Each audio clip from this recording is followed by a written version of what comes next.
It's a movie about the concept of what happens when your life flashes before your eyes. This character, he's battling with a love prior to his current relationship. And, it's a love that was kind of tragic and ill-fated. Um, I guess we have multiple loves in our lives, and he's kind of questioning whether he's made the right choice or not.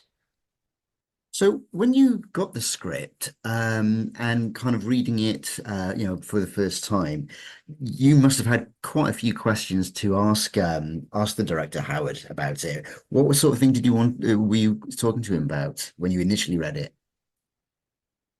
I asked him why Sarah does what she does, my character, whose name is Sarah. Um, I feel like I've actually heard, I know people who have had struggles with social media and modeling and fallen down a bad path. And when you don't have somebody there to catch you in the end or to be there for you during hard times, it can take a toll on your mental health. And in Sarah's case, she struggles with substance abuse. And yes, the script can get a little bit confusing because there are past and present, kind of going at the same time. Yeah, Um, and sometimes I feel like maybe the script and the characters' dialogue can be a little too expository. It can be a little too heavy-handed with the explanation of um, of what's happening. But that's only because in order to pull off something like that, because the film's kind of a jigsaw puzzle in a way, and in order to pull that off, we had to explain it. Um, this movie was made during the SAG strike.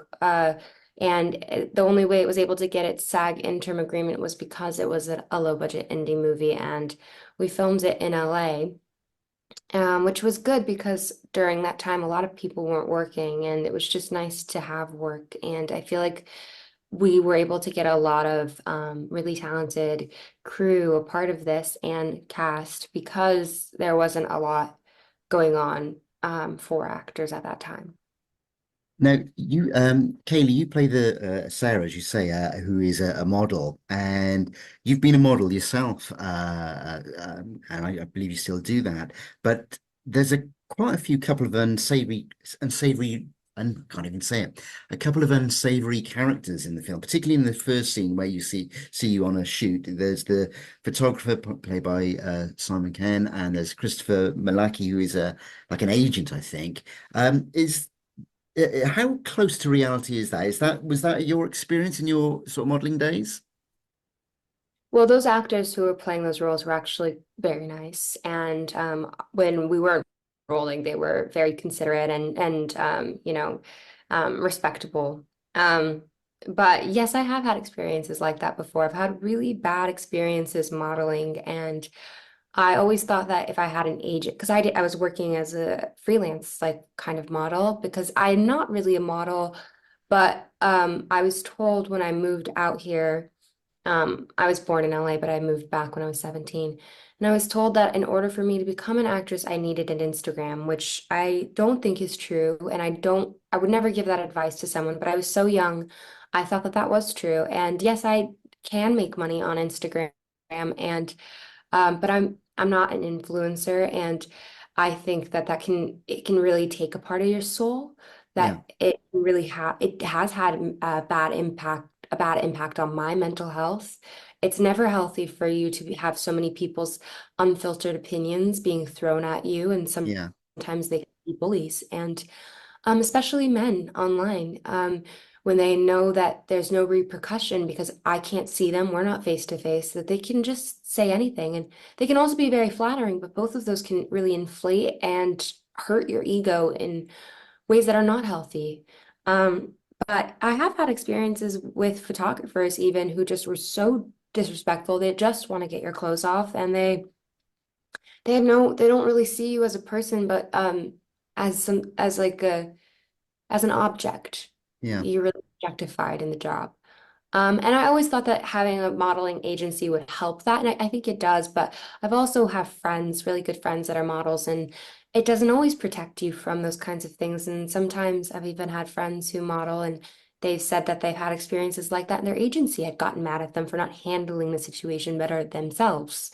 And that the photographer would say that they weren't a good model because they upset him during the shoot for not being more, free flowing or whatever. Yeah. And also modeling agencies sometimes withhold payment from their talent for longer than they should be allowed to. And the whole industry is it has a lot of unsafe, aspects to it. And on top of that, I lost some weight for this role actually. And the reason why is because I thought it would be more accurate and impactful for us to see, like, when she's at her like lowest point and she's with the police officers. Yeah. I was very, very skinny in that scene. I had fasted for a couple days, which, I did that because I wanted to look like she hadn't been eating, she hadn't been taking care of herself. Yeah. And I think that that's also a really big reason a lot of models end up having coke problems is because they end up getting a drug problem because they have so much pressure to stay skinny and it's not healthy. Mm. I mean, yeah, you mentioned about kind of photographers being, uh, well, should we say, untoward towards models. Thought that kind of era, particularly in the with the Me Too movement, that had kind of long been eradicated now, but clearly that's not the case, is it? Actually, I think that it has helped a lot. I think it's put a lot of things in check and we needed that. I think we needed to swing really far in that direction in order to be where we are now. And I do feel like there are a lot more you know, things in place to make sure that we're safe. We have intimacy coordinators.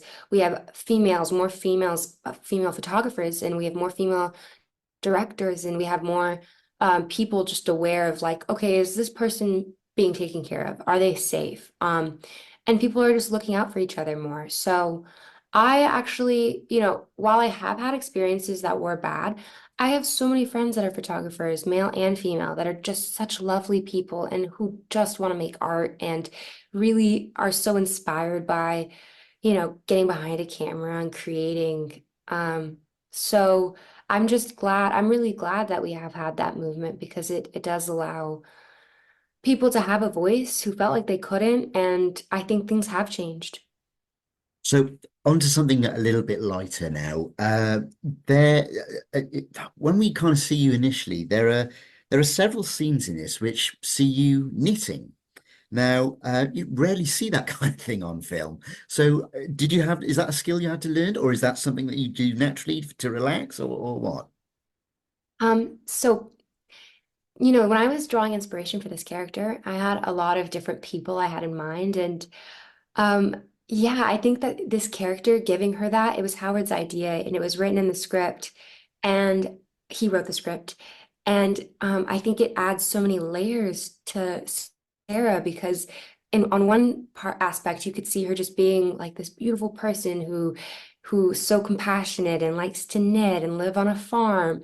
And then there's like that's who she, I feel like she really is. And then there's the person she's not, which is this model and this like Instagram influencer and so superficial, looking for like a fun time. And because she's so young, I think she gets really caught up in it all. Yeah. But yeah, the skill set when I was younger, there was a woman who taught me how to knit and she taught me how to crochet. And that's the one that I liked to do. And I had almost forgotten that I had known how to do that. And I remember that I got cast a week before production started, so there wasn't a lot of time to really like dive into the characters as much as I would have loved to.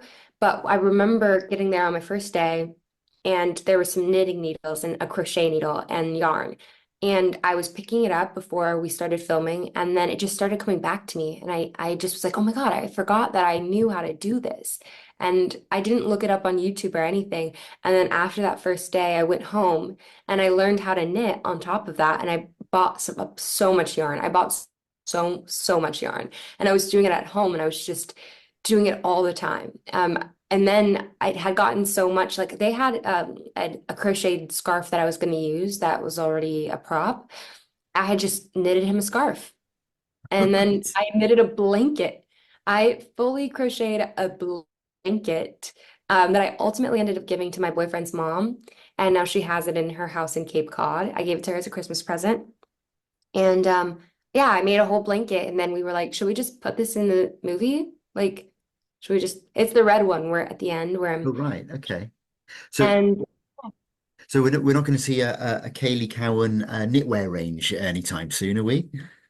no, because it wasn't really maybe something that I would have started doing again until I got this role. But I do really like it. I just, it's kind of hard to find the time for it. I prefer when I'm between takes, I actually prefer just like studying my lines. And if I have time, I like to read a book. Usually it's like a book that it kind of inspires or informs my character. Either it's the book that the movie's based on, or it's something around that subject. Sometimes it's a self-help book. Um, but I prefer reading actually. And the thing that I hate the most that I can't do is be on my phone too much. Like I really have a hard time like if I get distracted on my phone because I'm a I think I'm Gen Z. I'm not a millennial. I'm Gen Z and I get really easily distracted by the phone and it really just takes me out of everything. But reading really helps to slow down and knitting, that was like the thing that I think that anchored my character the most. And between takes, I was fully there, just like knitting and thinking, and it was really good. I wish all of my characters had some like small little like that.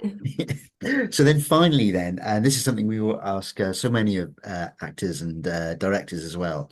Now you're only young yourself, but can going back a little while, can you remember the very first film that you saw on the big screen? Hmm. Oh, gosh, I know I saw one before this one, but I think one of the first movies I saw, well, depends. If my dad took me to the movie theater, I saw movies that were, and I was a kid, I was like 10. I saw like Super Bad, and I loved that movie. It was so inappropriate for a 10-year-old, but I loved it.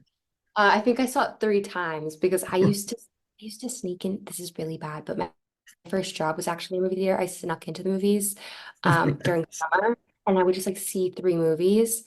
And I got in trouble one time, and then they took me up to the like top room, like upstairs, where the projectors were, and I was in so much trouble. And they said that they were going to call my parents. My parents didn't answer the phone, and I sat there for an hour. And then they were like, "We're gonna have to call the police if your parents don't answer." And then they didn't call the police. They just let me go. And they said I couldn't come back to that movie theater. And then I did come back to the movie theater. And then they gave me a job of sweeping popcorn. So I could see movies because I couldn't really afford to watch as many movies as I wanted to. Yeah. Um, but yes, that was, and it was an unofficial job because I wasn't paid for that work either. Anyway, and it was like a movie theater. It's a movie theater that is like very, I don't even want to say the movie theater because I don't want to get in trouble. Anyway, but yeah, so that was but my first movie I saw was that one. I don't think that was the first movie I saw, but I remember seeing it. And I saw Nemo in theaters too, but I'm not sure when that came out either. And then I saw Pride and Prejudice Oh, when I right. was Yeah. yeah, I was with my mom and I saw that one in theaters. I saw a lot of those kinds of period dramas with my mom. All right. Okay, great. Well, thank you for your time, Kaylee. It's a double exposure. It's an interesting film. It's kind of one of those films that kind of needs multiple watches really to get your head around everything that's going on, what's real and what's not real. But thank you very much for your time, Kaylee, and look forward to speaking to you again very soon. Thank you. Thank you, Simon.